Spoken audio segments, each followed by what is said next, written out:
les va? Buenas tardes. Aquí estamos iniciando una nueva entrevista de Así son las cosas.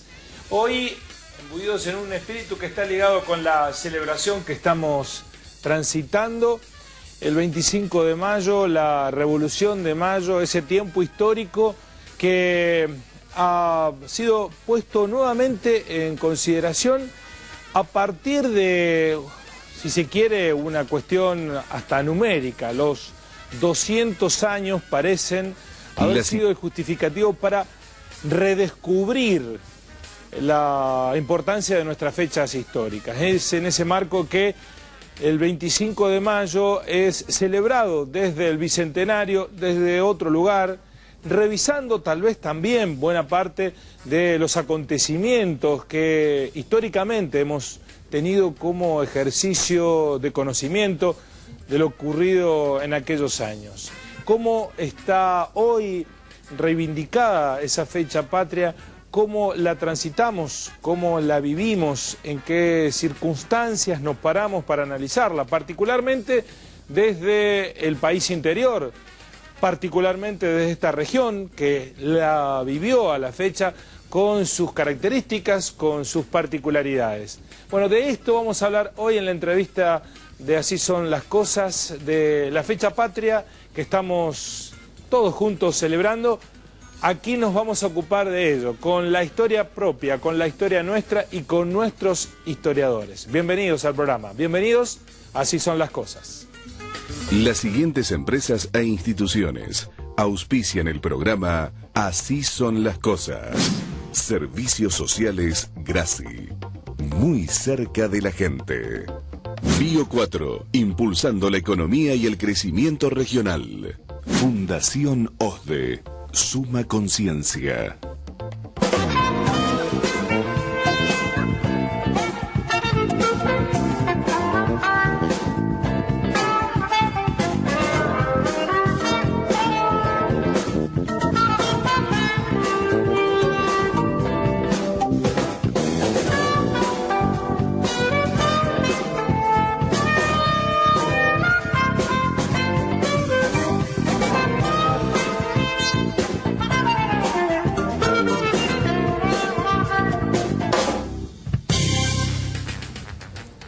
Aquí estamos, vamos a hablar del 25 de mayo, de la fiesta patria, de esto que nos moviliza, no como hace 2 años atrás, claro está, en el Bicentenario había un clima diferente, aunque desde el Bicentenario pareciera haberse revalorizado. Con historiadores locales, algunos conocidos, otros no tanto, vamos a analizar en este tiempo de la entrevista el 25 de mayo con la doctora María Rosa Carbonari. ¿Cómo le va, doctora? ¿Qué tal? ¿Cómo estás, Guillermo? Bueno, conocía bien, porque colaboró plenamente, fue factotum en el ciclo que hicimos en su momento, Historias del Bicentenario, algunos de cuyos materiales vamos a recordar. Allí nos dedicamos particularmente al 25 de mayo en estas tierras. Exactamente, así bueno, fue. Y también con Sergio Daguero, licenciado en Historia, autor de un libro que acaba de ser presentado, que está conectado, no con el 25 de mayo, pero sí con próceres de, para algunos, próceres de la patria que transitaron por estas tierras, Sergio. Sí, digamos, en realidad hay también algunas continuidades que que vamos a ver, pero también hay rupturas. Y bueno, vamos a ver que en realidad es también la construcción del Estado en otro momento, más avanzado, con otras preocupaciones, con otras problemáticas, pero también, digamos, no está totalmente desconectado de la revolución. Bueno, ¿no? ¿Cómo se llama el libro y sobre qué personajes trabajaste? El libro se llama Avellaneda y Roca, Frontera y Poder, y trabajo precisamente sobre los dos tucumanos, que son Avellaneda, Nicolás Avellaneda y Julio Roca, y cómo construyen esto es un armado político desde el sur, desde la frontera sur, digamos. Sí, sí. Es decir, desde Río Cuarto. Roca vivió en Río Cuarto 6 años. 6 años, entre 1872 y 1878 son los años que él está residiendo como comandante de la frontera sur, y fue en ese momento en que él consolidó y fue cada vez más interesante el vínculo que va construyendo y constituyendo con Avellaneda. Es decir, que desde acá puede ser podemos decir que ha construido su presidencia. Desde acá llegó el billete de 100. Claro.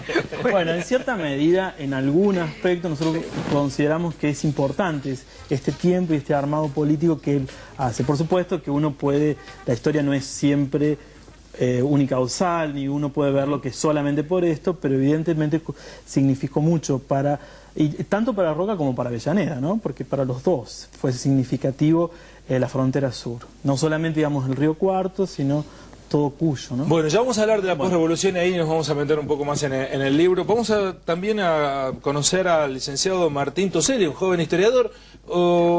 ¿Hay una revalorización del gusto por la historia? ¿Este clima del Bicentenario ha generado eso? ¿Hay aquí una ventana que se abrió con el 25 de mayo de 1810 que va hasta 1816 que nos ha puesto a todos más históricos? ¿Se nota en el gusto de la historia de los jóvenes por la historia?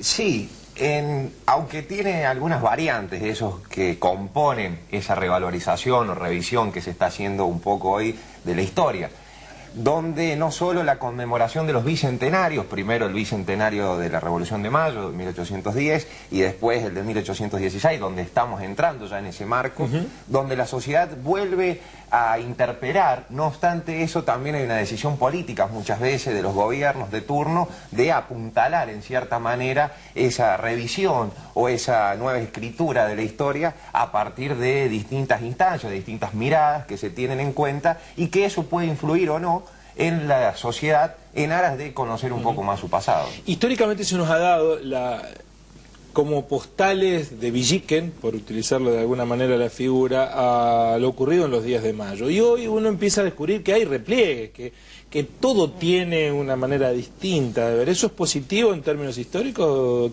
doctora, ese repaso? Es muy positivo en términos históricos y en términos de ciudadanía también, porque todos los años es como uno empieza a mirar esa historia como anclaje del pasado, revisarla porque es lo que nos permite seguir construyendo futuro.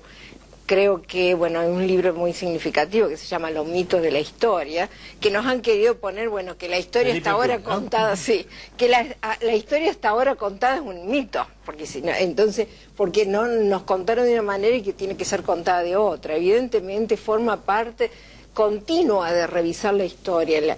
O sea, el pasado es lo que no cambia, lo que cambia es cómo lo vemos a ese pasado, cómo lo interpretamos, cómo lo vamos interpelando y cómo lo vamos conociendo continuamente o profundizando.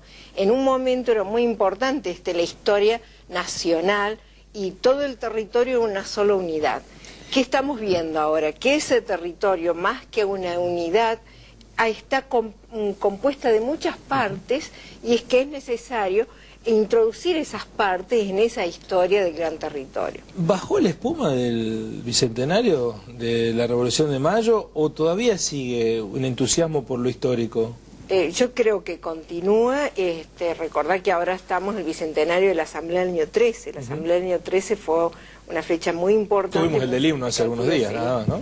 Y es muy importante porque es la etapa más revolucionaria, si se puede decir entre comillas, porque es la etapa donde se buscan los gran cambios.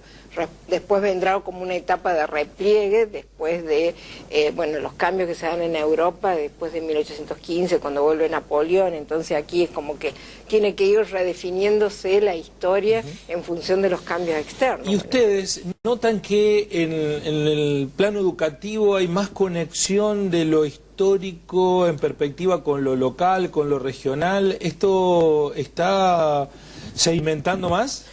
Pero yo creo que también es una cuestión que tenemos que construir los docentes. Es decir, lo que yo veo es... Hay que salir de la zona de confort. Claro. Y también porque... Han aprendido bien en cierta conmigo. manera sí.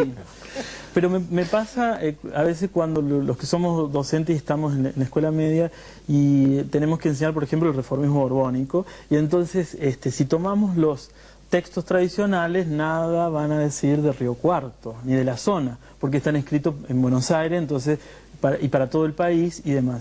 Y yo hago el ejercicio primero le pregunto, ¿cuál era la frontera en que llegaba el Imperio Español cuando se dio el reformismo borbónico? Y empiezan el río Paraná, el río de la Plata, o sea, piensan en ríos lejanos que parece que tuviesen más historia, Y digo, no, es el Río Cuarto, ¿no? Entonces, pero también tiene que ver porque nosotros, muchas veces los docentes, somos los que tenemos que dar y enseñar y transmitir eso. Porque si nosotros no lo enseñamos nunca, evidentemente no tienen por qué saberlo tampoco. Sí, y aparte me parece que entusiasma más cuando ve uno la proximidad del escenario geográfico. Pasa como con las noticias, uno le interesa más las noticias cuando son próximas. La historia cuando es próxima entusiasma más. Desde ya, y además en el caso del secundario, en los años más bajos, donde se enseña, la cuestión de poder enseñarlo desde lo local o lo regional, que no necesariamente es incorrecto ni está mal, sino por el contrario, entusiasma más, como bien lo decís, a los estudiantes, por el hecho además de que es algo que no es tan abstracto. Desde ahí, desde ese punto de vista, se puede partir y ir ampliándolo en el espectro, ampliar el microscopio, donde se analice esa historia, complejizándola y viendo cuáles son las relaciones, las interacciones o articulaciones que tienen esa historia más macro con la historia local. Sí, aparte genera, cuando lo entrevistaba al licenciado Daguerro por el tema de su nuevo libro en la radio, y referenciaba que Roca, este señor que aparece en el billete de 100, estuvo 6 años viviendo, caminando entre los riocuartenses. Uno pone en perspectiva las cosas desde otro lugar, las mira diferente, entusiasma más. Lo mismo pasa cuando busca entender a la Revolución de Mayo y lo que pasaba en aquellos días en Río Cuarto.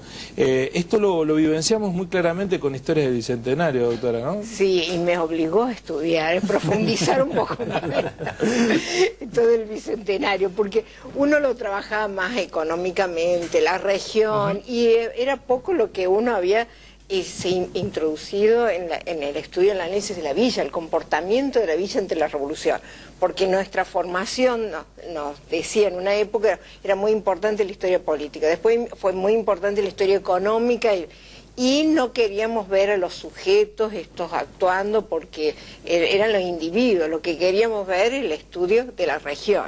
Evidentemente el Bicentenario lleva de pronto, bueno, cómo eran los acontecimientos políticos en la villa, y bueno, y ahí fue caminando, digamos, tratando de bucear los sujetos que actúan en la villa, quiénes eran, de qué modo participaban. Fue muy interesante poder ubicar que en realidad, bueno, como decía recién Sergio, Río Cuarto fue producto del reformismo borbónico, de construir una frontera.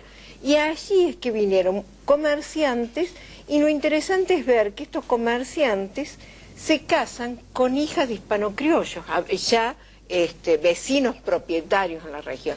Digo vecinos propietarios, muy importante tener en cuenta este concepto, porque no todos eran vecinos para la época. Bueno, una experta en televisión, la doctora ya es, porque nos ha dejado el pie para que veamos el informe de qué pasaba en la Revolución de Mayo en estas tierras, en la villa de la Concepción del Río Cuarto.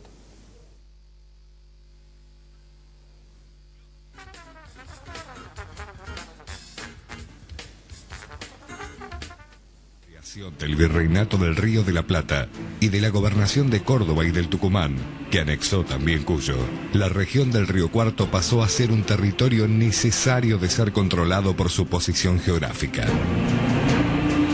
Este control comenzó a ejercerse con la construcción de una línea de fuertes y la conformación de 2 villas reales con cabildos, La Carlota y Villa de la Concepción.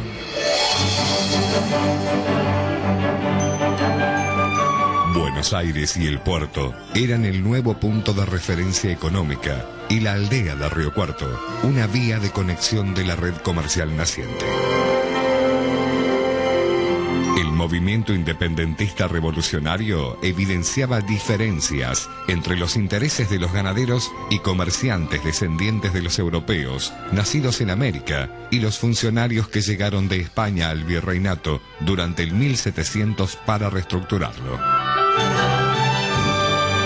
Criollos o hispano-criollos y españoles peninsulares se enfrentaron también en el interior por las actividades económicas en juego. En aquel tiempo los vecinos de la villa se fueron constituyendo a partir de antiguos residentes de las sierras y los herederos de las tierras de los Cabrera, y también las uniones matrimoniales entre ambos. Además, se sumaron los oriundos de regiones aledañas.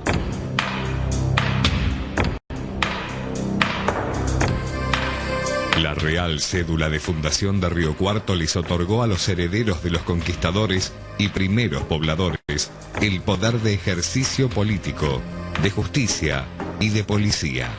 A estos se sumaron los militares que llegaron para proteger las fronteras. Estos fueron quienes asumieron los primeros cargos en el cabildo local. 17 días después de declarada la revolución, la villa recibía del gobernador de Córdoba la comunicación de la separación del virrey y la resolución de sostener la lealtad al monarca español. Los cabildantes locales también manifestaron inicialmente su oposición a la Junta Provisional. 2 meses después, la villa recibía desde Buenos Aires la comunicación de lo ocurrido y exigía el reconocimiento a los revolucionarios. El 10 de agosto de 1810, los principales vecinos manifestaban su adhesión al nuevo gobierno, pero se excusaban de hacer aportes económicos, dado los cortos saberes de sus habitantes. Los sucesos de mayo derivaron en una militarización de toda la población, incorporándose nuevos actores que no tenían el rango de poder y prestigio heredado de sus antepasados, sino que por su defensa de la revolución asumían cargos jerárquicos. Por otro lado, peones y esclavos, campesinos y labradores, vagos y mal entretenidos, todos serían movilizados a atender los frentes de batallas. Fueron los descendientes de los indios originarios sometidos y de negros esclavos traídos por los españoles, quienes se fueron emparentando entre sí y con los españoles, generando el proceso de mestizaje de la región de Río Cuarto.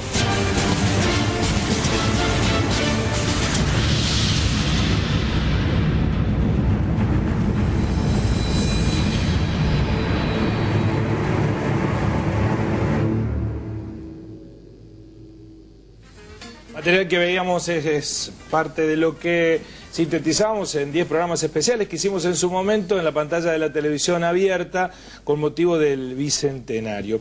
La decisión de primero no adherir y después adherir habla de que era volátil el pensamiento, no había una ideología muy fuerte, estaba muy direccionado, ya sea por la gobernación o por Buenos Aires. En todo caso por la gobernación de Córdoba, pero decimos que la Villa de la Concepción, el dar la categoría de villa a un espacio de frontera, o sea, la urbanidad de la campaña, pensé que todo esto no había nada, y de pronto no había nada, no, sacamos la palabra, había habitantes, pero darle la categoría de villa es darle la posibilidad de tener un cabildo del gobierno propio, y bajo el control fundamentalmente de españoles o de hijos de españoles. Eso le permitieron a muchos españoles venir a habitar la villa, que nosotros podemos ver por el censo de 1813 que tenían esclavos. Y esos son los que decimos que se articulan con, se emparentan con los hispanos criollos. Entonces tenían determinado poder, pero era un poder que se lo había dado el reformismo borbónico. ¿Cómo van a estar a favor de la revolución? Que esos tenían ese vínculo. Entonces es lo que podemos, por eso podemos entender que la villa, y dependiendo de la gobernación de Córdoba, de la jurisdicción de Córdoba, evidentemente van a estar como expectantes. Ahora, ¿eso pasó en todos lados? ¿O lo vemos que pasó aquí, ocurrió aquí, en Córdoba y en el interior? En el interior pasó así. En el interior es así porque Mendoza, por ejemplo, es otra. También se dieron vuelta rápido, digamos. Sí, en algunos casos sí. Y vos pensás que la revolución fue una manifestación de porteños, un grupo muy pequeño y mandaban notas de adhesión hacia el interior, pero mandaban también el ejército. Y una cuestión importante es que la élite que gobernaba, que tenía el poder político, era la que tenía el poder económico. Y ese poder económico había sido muy favorecido por aquellos vínculos comerciales, financieros y económicos en general que tenían con la metrópolis española o con los funcionarios españoles. Entonces iba a ser una cuestión muy importante si se seguía bajo ese régimen o no. El cambio significaba el quiebre de sus vínculos y la obtención de grandes y cuantiosos beneficios. Sí, el espíritu colonial estaba vigente. Claro, porque el vínculo hacia el norte era muy fuerte, porque vos tenés que pensar que era toda una rearticulación hacia el litoral y hacia Buenos Aires. Buenos Aires el que iba introduciendo las nuevas ideas, las no iba presionándose en el interior, y el interior había una especie de resistencia. Sí, incluso estaba pensando con esto el reformismo borbónico y demás, en caso de Chile también, ¿no? Hubo sectores que tampoco estaban tan... Hay que pensar que la revolución también irrumpe, ¿no? Es decir, de alguna manera.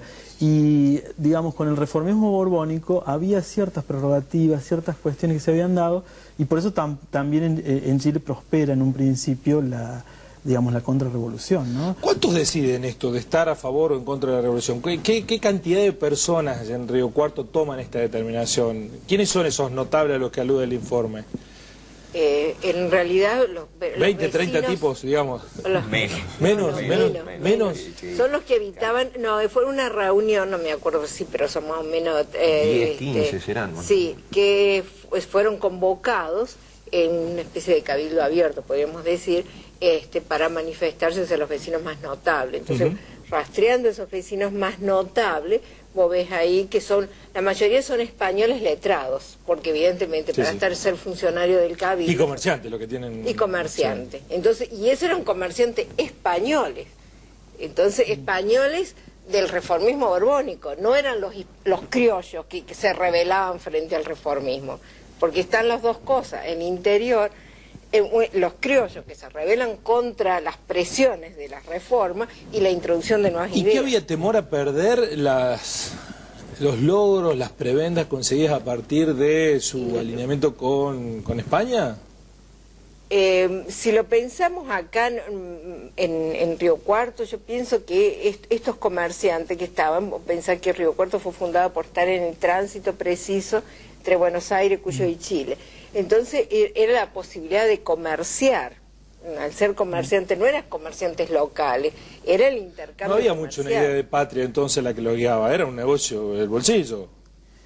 Bueno, es dejado la idea de patria, ¿no? No sé.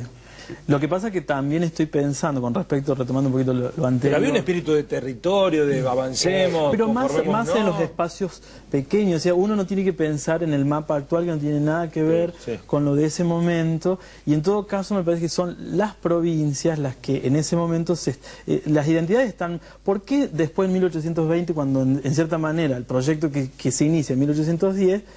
esos gobiernos centralizados de alguna manera se rompen y son las provincias, porque el autonomismo venía mucho más lejos que el reformismo borbónico, quería centralizar de alguna manera. Entonces son las provincias y son los cabildos que también están nucleando a ciertos sectores. Y si uno piensa en los comerciantes, también la revolución lo comienza este sector de comerciantes, pero también van a ser los más arruinados, porque cuando comienzan las luchas civiles, que va casi en paralelo, pero ¿no? Las luchas, digamos, de la independencia, y va junto con las luchas civiles que estaban surgiendo, y son los más, vos necesitas la paz para comerciar, entonces esa es una de las dificultades. Entonces, porque la revolución también dividió a la sociedad. Una cuestión clave en esto es que el sentimiento de patria lo van a tener las ciudades, y desde las ciudades se mira hacia las zonas rurales, hacia el campo, y es a partir de estas ciudades cabeceras o capitales de las provincias desde donde se empieza a generar este sentido de pertenencia y desde donde comienzan las pujas, como bien lo decía Sergio, después con el autonomismo provincial. Y en cuanto a la fundación de la declaración el cabildo abierto, el llamado cabildo abierto de acá de Río Cuarto, cuando llega la circular de Buenos Aires, hay 2 o 3, corríjame doctora, que tienen que ver, estuvieron inclusive presentes en la fundación de la villa. No nos olvidemos que la fundación de la villa fue en 1786 como pueblo, y todavía en 1810 hay algunas personas que están participando en este cabildo abierto. Sí, más de 10 años, o sea, hace 3. Hacía muy poco. Era muy poco, sí, cuando hablamos de los comerciantes es bueno distinguir entre los comerciantes vinculados a los hacendados criollos, que quieren la venta de ese comercio, el libre comercio, y los comerciantes que defendían el monopolio del comercio de España, ¿no? Le preguntaba recién, doctora, respecto de si la Revolución de Mayo dividió a la sociedad, si hubo una plena identificación mayoritaria con la Revolución, o quedaron los pro-revolución y los anti-revolución conviviendo en tensión social permanente. Y yo creo que, porque uno tendría que analizar, dedicarse más a eso. Me parece que hay una tensión permanente, hay nominaciones que se dan entre uno y otros, o sea, no me acuerdo. Inclusive desde el mismo surgimiento, apenas surge la primera junta, se van a dividir en saavedristas y morenistas, o sea, ya divisiones hay, tanto entre los mismos revolucionarios como entre los mismos realistas o prorrealistas y entre ambos grupos, desde ya. Que eso va a derivar después con el tiempo, a partir de la década del 20, en las grandes pujas entre unitarios y federales. Aquí nos recuerda que contamos la historia de los peinados, que se identificaba. Evidentemente, sí. Efectivamente, que hicimos una producción especial con motivo de historia del Bicentenario, respecto de cómo con los peinados se identificaban a los que estaban a favor o en contra. Sí, tengo algo para agregarle a eso, porque como nos quedamos esa preocupación. Déjeme que generemos la expectativa y veamos la historia de los peinados de mayo y ya agregamos el dato complementario. Vamos a ver cómo también la historia se construye desde la anécdota de los datos que hoy llamamos en términos periodísticos, comunicacionales, televisivos, datos color. Bueno, de ese elemento nos valemos para ver qué pasó después de la Revolución de Mayo. En marzo de 1817, en la Villa de la Concepción, asumió el comandante José Eugenio Flores, quien fue invitado a una tertulia en la casa de doña María Josefa Arias de Cabrera, viuda de Acosta, una de las familias de la élite del lugar.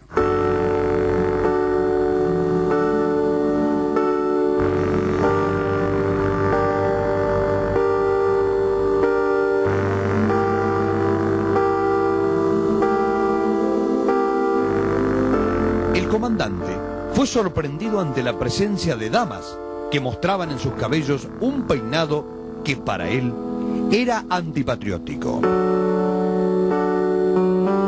Por ello, Flores se retiró del lugar malhumorado y de inmediato hizo saber la novedad al alcalde de la villa.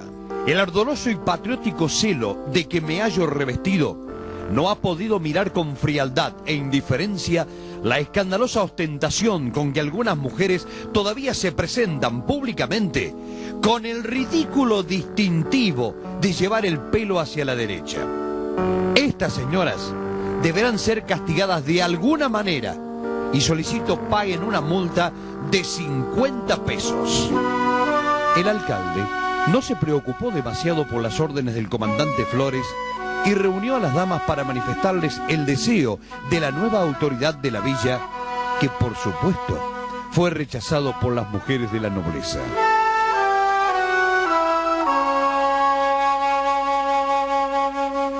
La noticia llegó a oídos del gobernador de Córdoba e inmediatamente se comunicó con el alcalde de la villa para imponerle que lleve adelante el reclamo y el castigo que Flores pidió para las damas que se peinen hacia la derecha.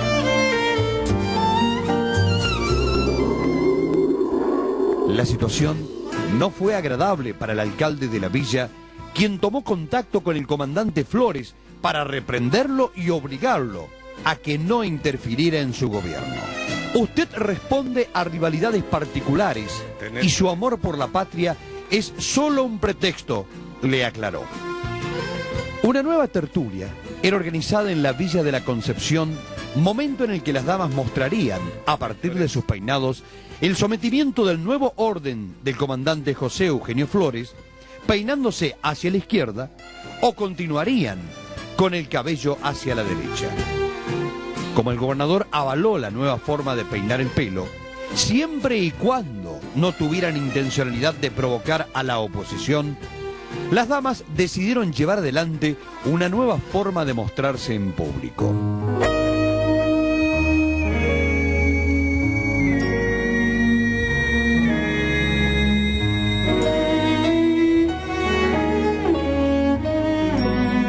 Si en la actualidad nuestros peinados connotara una ideología particular, ¿a cuál representaríamos? Porque hace 193 años, en la villa, no solo era un peinado.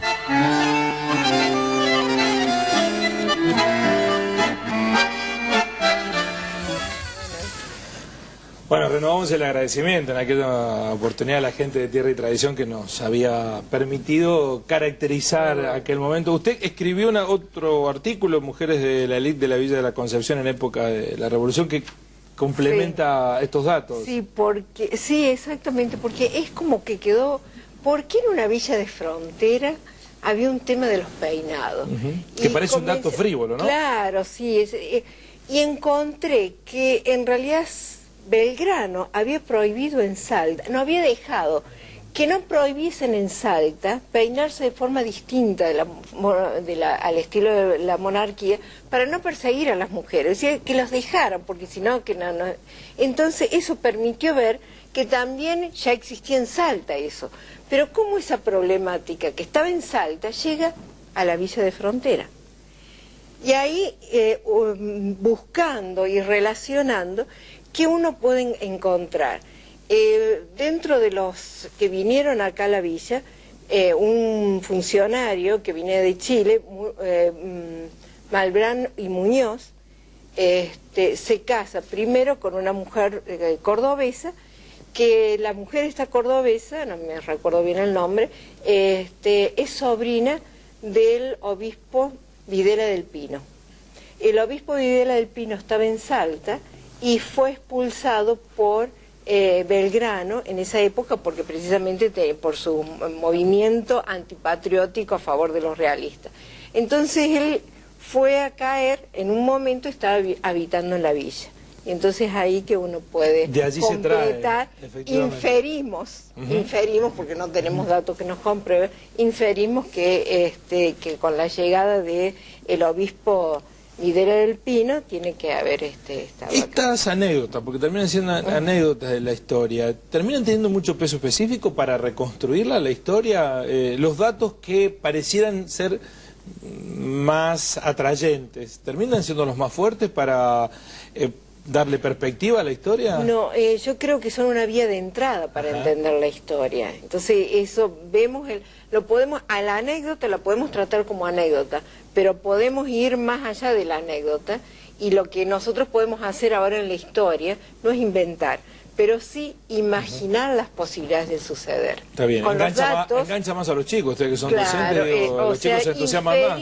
Claro, es posible que tal vez, porque es como un rompecabezas que tenemos que armar, porque muchas veces no tenemos todas las piezas, pero con pequeñas piezas que nos van quedando, podemos armar y podemos completar esa historia nacional, o la complejizamos, mostramos la complejidad que es, porque de hecho nuestra realidad es muy compleja, no hay una sola visión y ni es monolítica, ¿no?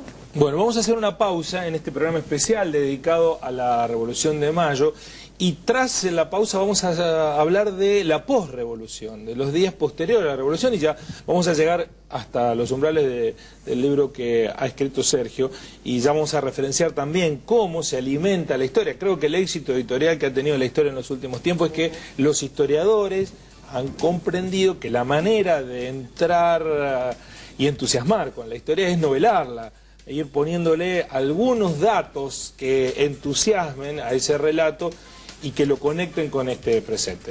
Programa especial, la entrevista de Así son las cosas, el 25 de mayo, vivido en nuestros días.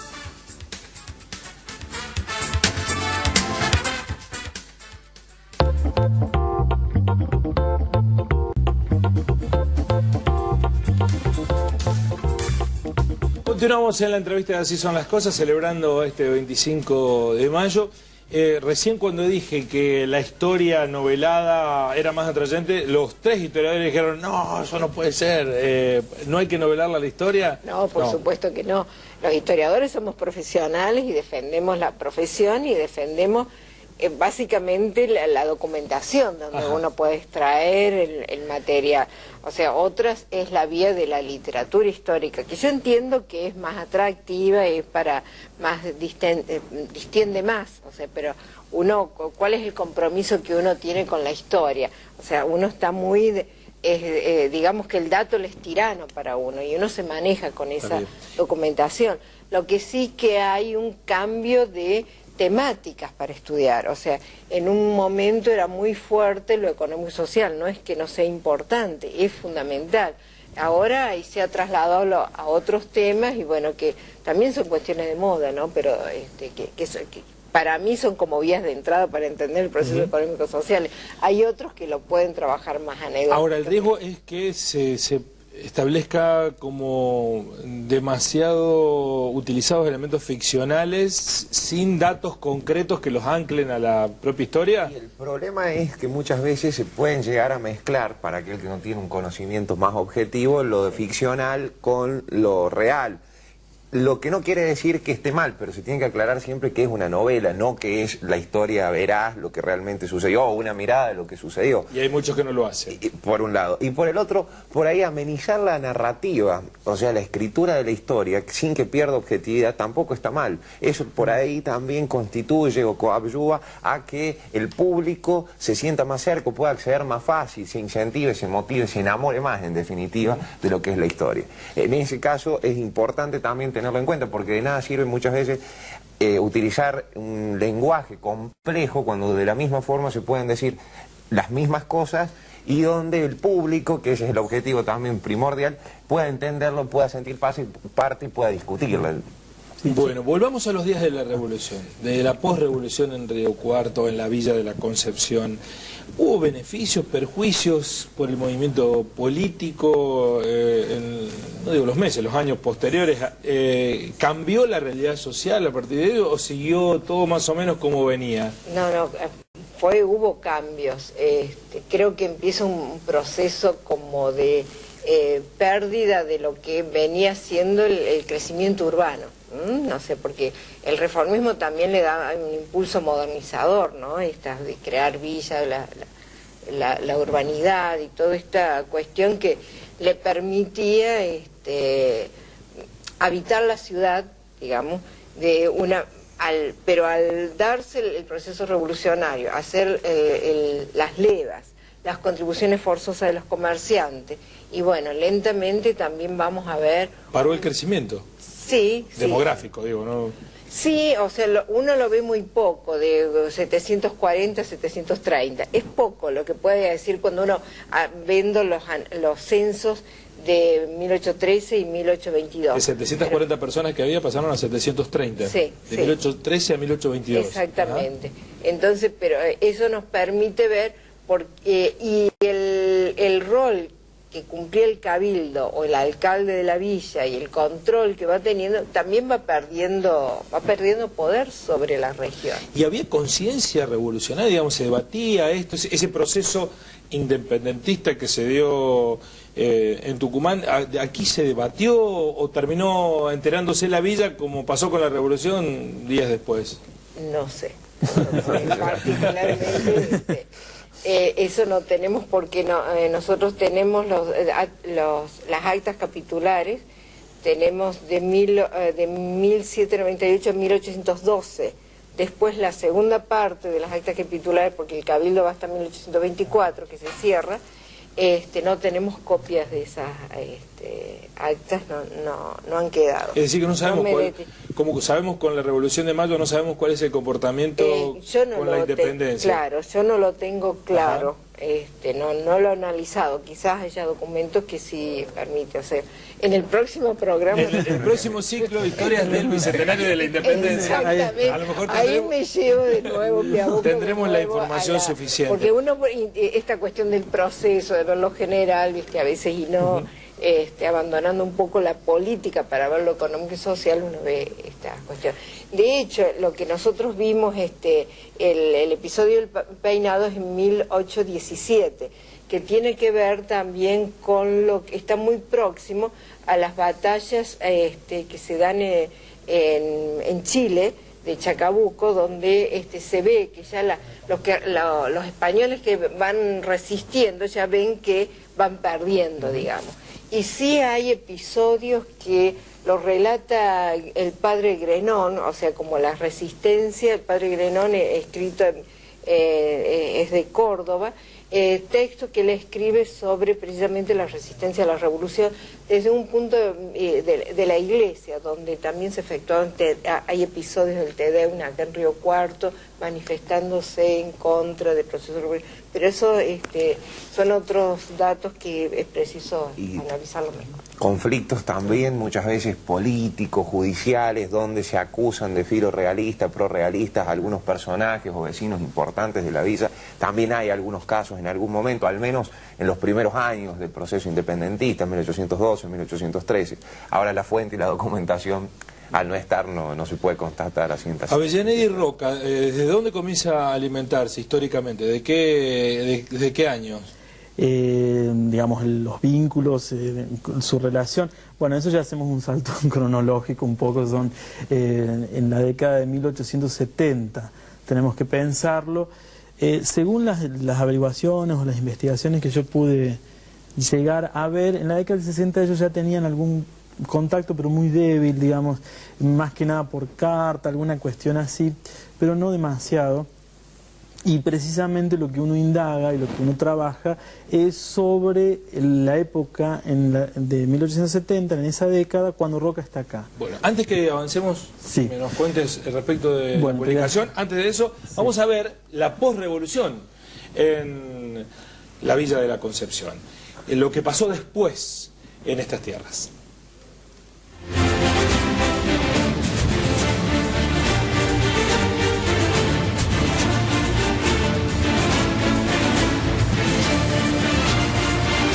El proceso revolucionario impactó en la actividad económica al interrumpir el tránsito comercial hacia el norte, hacia el Potosí. Esto provocó una crisis en los ganaderos cordobeses.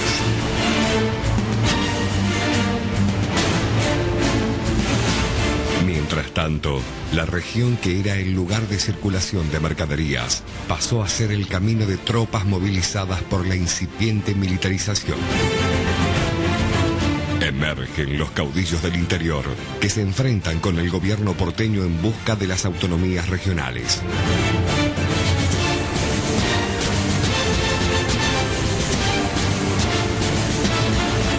La Villa de la Concepción tenía a su cabildo subordinada al gobierno cordobés.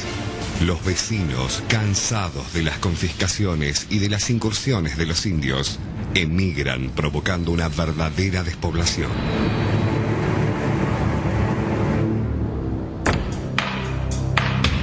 En 1830, la paralización de la actividad económica por la movilización de las guerras internas implicó una crisis de la región y un aumento de la vulnerabilidad frente al indio.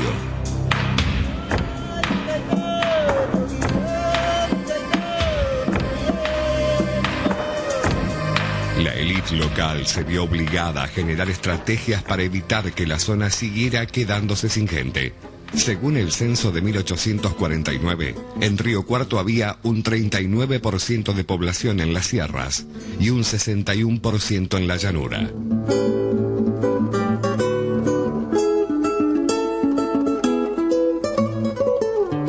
La villa, como lugar de vinculación comercial, tenía 5 pulperías, 4 tiendas, 2 almacenes y otros negocios.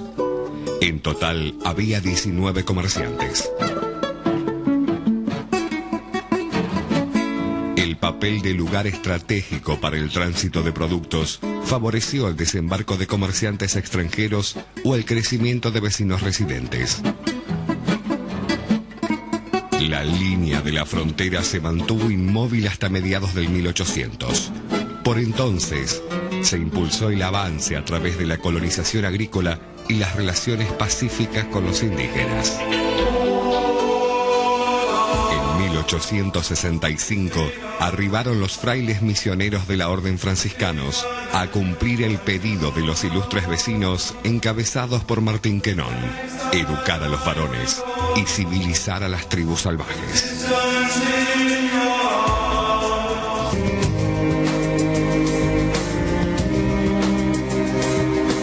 Ahí ahí está la historia. Vamos a hacer dos aclaraciones temporales, ¿no? Sí. Vamos a hacer. El censo no es de 1849, sino de 1840. Sí, ¿no? Y los misioneros de 1856. O Y sea, no de 1865. Le pegamos en el palo con las estadísticas, ¿no? Cerca. Pero bueno, históricamente siempre es bueno el rigor.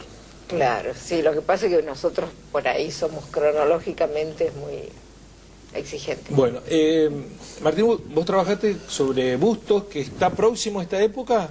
Tal cual, es digamos el Del monumento acá. El del monumento, El del monumento que buscó revalorizarse, que estaba desdibujada la figura de Bustos. Tal cual. Es el primero que va a iniciar este proceso que viene post-independentista. A partir de la década del 20, en todo lo que era el plano de las Provincias Unidas del Río de la Plata, comienza una nueva etapa que se conoce comúnmente como el autonomismo cordobés, provincial. Dentro de eso tenemos el ejemplo de ahora Córdoba. llamado cordobesismo. Hoy llamado cordobesismo.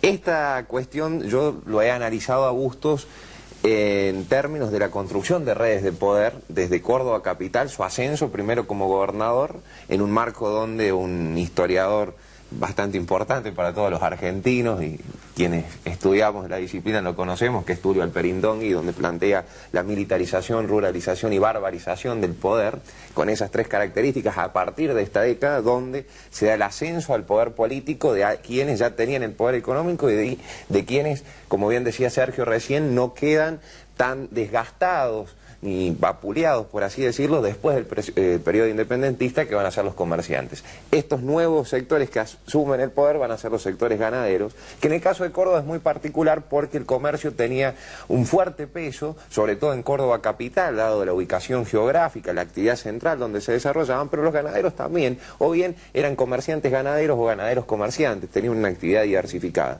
que en parte van a ser estos mismos comerciantes o ganaderos que tanto en Córdoba capital como en las zonas rurales, hay que tener en cuenta que en esa época también la población entre la urbana y la rural era casi en la misma cantidad y hasta en algunos momentos la población rural va a superar a la urbana, por lo menos hasta 1850, 60 y en adelante. No obstante eso, Bustos se va a apoyar en estos sectores, por un lado para sostenerse políticamente durante todo el periodo donde gobierna él como gobernador de Córdoba y capitán en jefe de las milicias del ejército, y por otro lado también para que le sirvieran como nexos, brokers, articuladores, que es lo que yo estudiaba, con las poblaciones más humildes o las poblaciones más desperdigadas por toda la provincia, que le servían para sostenerse y construir legitimidad política. ¿Por qué se lo olvidó a Bustos o por qué se lo intentó desplazarlo de la escena? Hay varios motivos entre esos y tal vez haya sido por su actuación política, por haber sido federal, por haber estado apoyado por aquellos personajes que en un momento en la historia fueron negados, no fueron tenidos en cuenta, no fueron contados o fueron tildados de malos o de bárbaros, sí, como por ejemplo los caudillos, y dado que muchas veces Bustos tenía muy buena vinculación con Quiroga, es más, en la competencia por el poder nacional y en influencias provinciales, Quiroga sobre Bustos va a tener una importancia muy grande, una influencia muy grande, esta cuestión hizo que Bustos fuese dejado de lado en gran parte. Bueno, ahí triunfaron las teorías de Roca y Avellaneda. Sí, además también con la cuestión de lo historiográfico, pienso en qué lugar se le ha dado a los caudillos. Muchas veces en las historias más tradicionales, cuando uno leía cuál era el título del año 20, la anarquía del año 20, el desastre, ¿no? Es decir, porque eran sinónimo de barbarie. Y claro, y entonces decir, pero en realidad las provincias lograron dotarse de constituciones que no había logrado el gobierno central, ¿no? Bueno, la historia que escribiste sobre Roca y Avellaneda retoma un tiempo posterior, sí. La Argentina que viene, hasta instalarla en la generación del 80. Claro, sería casi ahí en el umbral o en la construcción de lo que sería la generación del 80, digamos. Eso estamos, digamos, él está hablando en el tiempo de la década del 20, y nosotros estamos en la década del 70. ¿Y por qué elegiste el personaje de Roca? ¿Por qué vivió aquí en Río Cuarto? En principio yo me preguntaba esta cuestión cuando uno empezó a estudiar y a leer más sobre la historia argentina, y también uno escuchaba mucho en alguna de las cátedras esto seguramente Roca habrá pensado la llamada campaña del desierto, seguramente. Entonces Pero después uno buscaba para leer eso y había algunas cuestiones así muy desperdigadas, digamos, pero que no me daban una respuesta a una, también si se quiere volvamos a la cronología, entre el 72 y el 78 Roca está residiendo en la frontera, se va en el 78 y en el 80 accede a la presidencia. Y en ese tiempo está en lo que se llamó la campaña del desierto. Entonces, me parecía que había en esa cronología demasiadas cosas que debían haber pasado o algo que debía haber explicado que ese armado político se constituyó... ¿El libro cuenta historias de Roca en la ciudad? Sí, bueno, es decir, él toma la comandancia, digamos, que estaba sentada, digamos, en Río Cuarto, la sede estaba acá, pero no quedándose, digamos, porque en sí nosotros tenemos que pensar que es un momento donde es una zona más bien rural, ¿no? Nosotros decimos urbano, pero en realidad es una urbanización frente a la no urbanización que había antes, pero sigue siendo un lugar netamente urbano, y de frontera. Y además, digamos, el vínculo sustancial, digamos, que tiene con Cuyo, que incluso si uno piensa en la larga duración, cuando dice se funda porque era el tránsito preciso y demás. Cuando pasa a ser ciudad, que Roca estaba acá en 1875, precisamente el gobernador, Enrique Rodríguez, en el decreto también retoma que es la llave del comercio, Río Cuarto como la llave del comercio con Cuyo. Bueno, ¿dónde se puede conseguir el libro? El libro lo podemos conseguir en Lema, se está vendiendo ahí, también en la universidad, Es una publicación de la universidad. Sí, yo te lo voy a dejar. Y un último aviso antes de despedirnos, porque se nos acabó el tiempo. ¿Los graduados en historia se han organizado? Y hemos conformado recientemente una asociación de graduados en historia, donde no solo los profesores, licenciados y algunos que están haciendo posgrados en la ciudad de Río Cuarto puedan unirse, sumarse, sino también que invitamos a todos los de la región, al margen de que ejerzan la profesión o no, o estén realizando otra cosa, y en aras de vincular a la historia con la sociedad y también, bueno, articular vínculos con distintas instituciones, asociaciones de la sociedad. ¿Dónde se pueden conectar? ¿Cómo pueden hacer? Como recientemente nos estamos conformando, hemos ya designado una comisión directiva donde se están gestionando la personería jurídica y, bueno, se va a generar también una página de internet, un Facebook, una dirección de Facebook donde nos podremos en contacto con la sociedad. Ahí están avisados. ¿Usted quiere agregar algo más? Sí, muy, me han salido buenos los cortito. discípulos, Sí, muy bien. Me han superado. Y eso es lo bueno, que quiere decir que uno ha hecho bien el trabajo. Por supuesto. No, quería agradecerte porque realmente vos y acá el canal siempre tienen abiertas las puertas para uno comentar las cuestiones de historia y de historia regional, porque nos entusiasma mucho. Si no están ustedes, aparte de la docencia que uno hace cotidianamente con estas prácticas de la historiográfica, de esta manera podemos llegar a más gente. Los agradecemos somos nosotros por la pasión que ponen por la historia y sobre todo la historia conectada con nuestro escenario, con nuestro lugar en el mundo, y eso es muy interesante. Así que muchísimas gracias y feliz Día de la Patria. Gracias. Feliz Día de la Patria también para ustedes. Nos encontramos el lunes con otra entrevista de Así Son las Cosas. Muchísimas gracias.